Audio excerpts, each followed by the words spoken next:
I'm here today to lend my support to the campaign against academisation.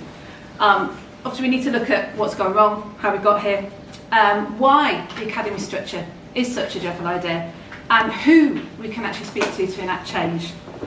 Because I think that it's not just about academies, it's about a feeling of powerlessness.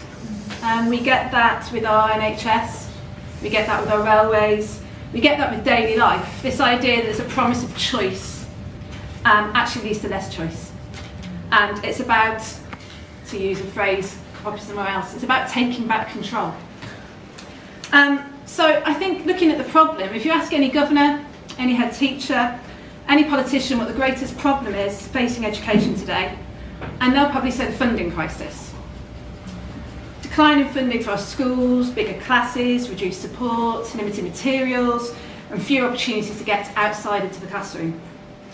I'm a parent, I'm a teacher, I've taught in state secondary schools in York, Leeds and the Isle of Wight for the last 20 years. And obviously as a spokesperson for the Greens, I'm also a politician. And I stood outside Sandown Bay Academy on the Isle of Wight in May, June last year to launch the Green Party Education Manifesto. My sister was a teacher there, I know many people there, and I've been involved with that sort of campaign. Though I wouldn't say I can speak for them, as it were. When I launched that campaign, there's a whole host of different policies, but one of them was to get greater funding, fairer funding for our schools. But the problem with the academy structure is that there actually is no structure. As such, it is, as you say, fragmented. The Conservative government have taken this Labour initiative and they've just run with it. Whereas in 2010 we had 200 secondary schools that were academies. We've now got over 2,000 secondary schools that are academies. And that's looking at 2 million students, if you put it that way. It's a considerable obstacle to a lot of the other crises that are facing education. So whose control are these schools in? Now, if you just look at your newspaper, you can see that it's certainly not the parents that have got control. If you look at just around here, the John Rowan School, that was after their Ofsted report, and this week they've been told that they are going to be compulsory to return to an academy. The parents don't have the control over that. It's not always the teachers that have control either. Although the Avenue Primary staff in Newham have shown that with strikes you can enact change, but it's not always the teachers that have that. It's not always the governors, as you indicated, the situation with governors that can be taken over as trustees at Sandown. Before our multi-academy trust decided to merge the school, they just got rid of all the governors and replaced them with a management board on there. And it's not always the politicians that have control, and we can see that with Wakefield. A situation there, the politicians that have been trying to do that. So when it comes to academies, the control is not actually within the local communities in which they serve.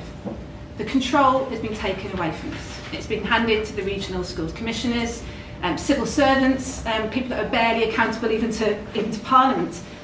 And these numbers of trusts, small ones, large ones, multi-academy trusts, they've taken it away from local councils, from local elected politicians. When the school that's paired up with the one that I currently teach at, it was threatened with closure 2 years ago.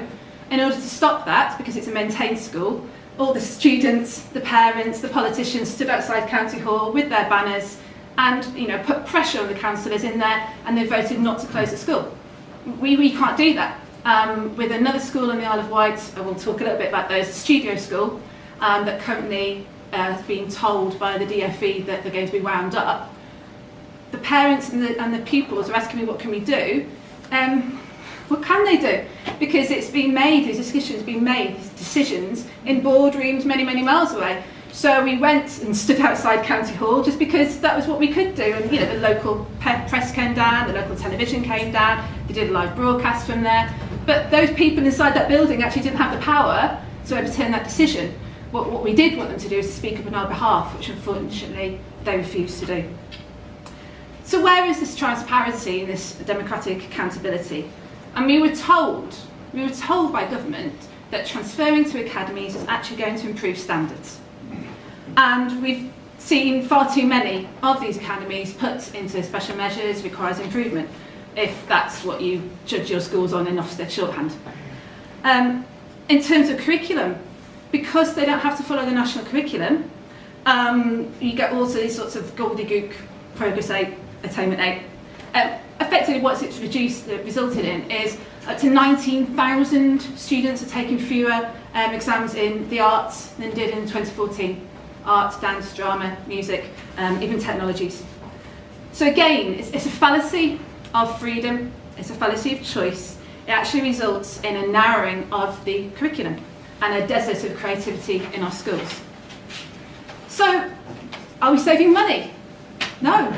Academies actually take billions of pounds direct from the DfE, and whilst they're not for-profit trusts, they repeatedly pay that in inflated salaries, or questionable procurement contracts, or directly nepotistic activities. Things that local authorities have never ever got away with. Teacher paying conditions. We've hard fought by our unions. I'm a member of the National Education Union. I was an NUT member. We've hard fought for those over many, many decades, and they've just been torn up by these academy schools as new contracts are signed. When I used to work at an FE college down the road from my current school, I didn't realise when I took that job that I was going to have to work during some holidays.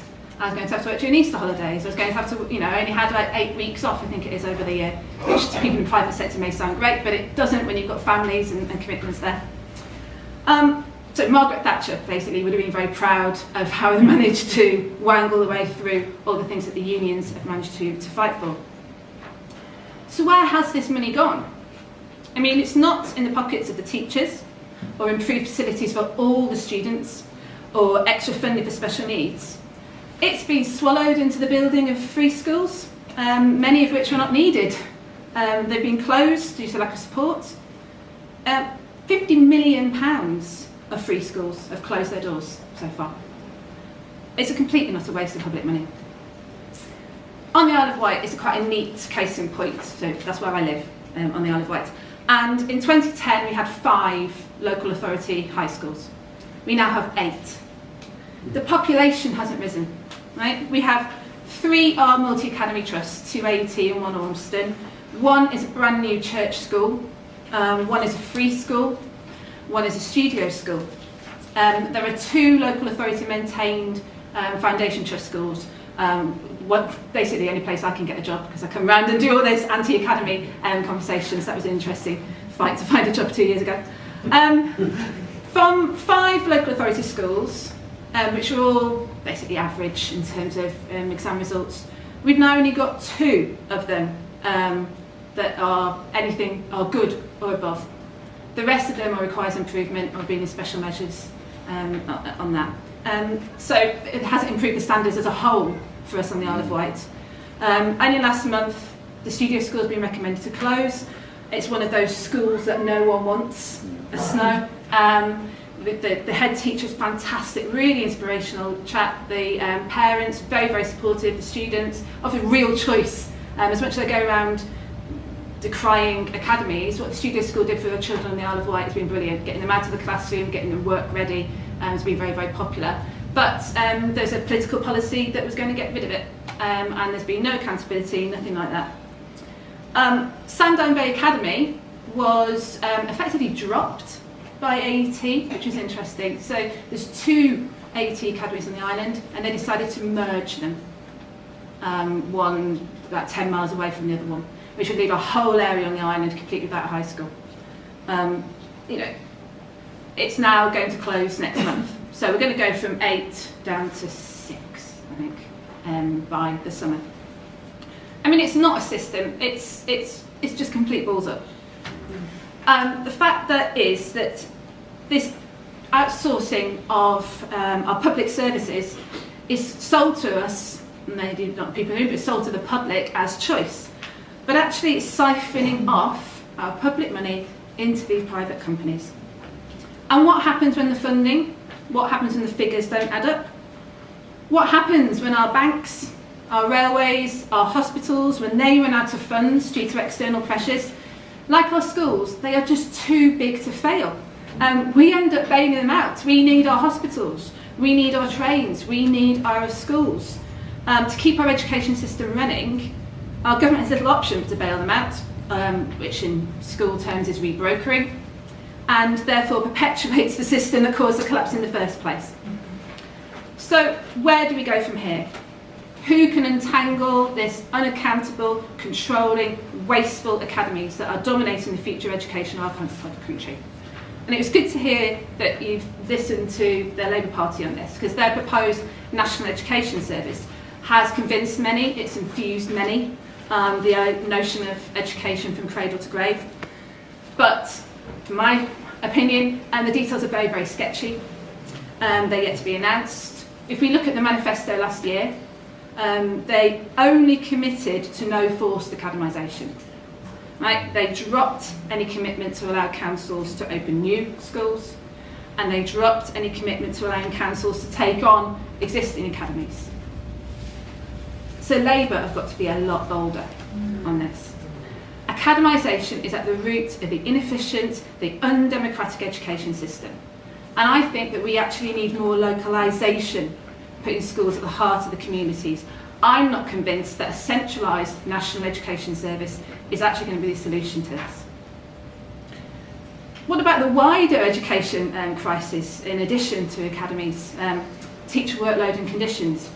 The over-testing, particularly of our youngest pupils, lack of mental health support in our target-driven school environments, Ofsted, which is not fit for purpose, marketisation of education, and we see that particularly with university fees, and of course a funding crisis, which is a direct obstacle to widening opportunities and participation for all our young people.